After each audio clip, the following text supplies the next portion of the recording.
के घाट ए बाबा। उगी उगी न राजा भर के घाट ए बाबा।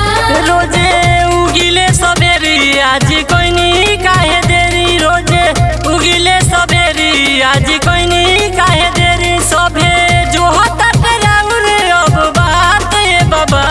उगी उगी न राजा भर के घाट ए बाबा। उगी उगी न राजा भर के घाट ए बाबा।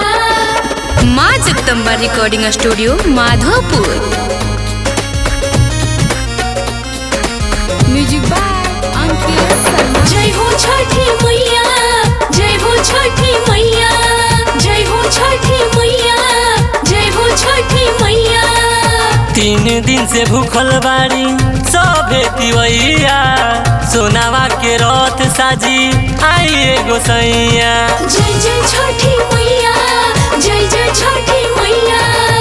3 दिन से भूखल बाड़ी सभे तिवैया, सोनावा के रथ साजी आई गोसैया। बाटे ठंडा ठंडा पानी काहे देर करतानी, बाटे ठंडा ठंडा पानी काहे देर करतानी। सभे खड़ा बाटे देखी एक साथ ए बाबा।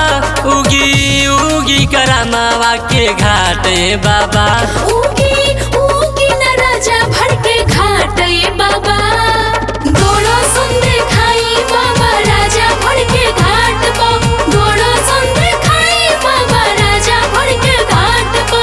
होरी लहंगा माराउर करो तानी होरा, नजरी के कुर्से रउआ करी ना जोरा।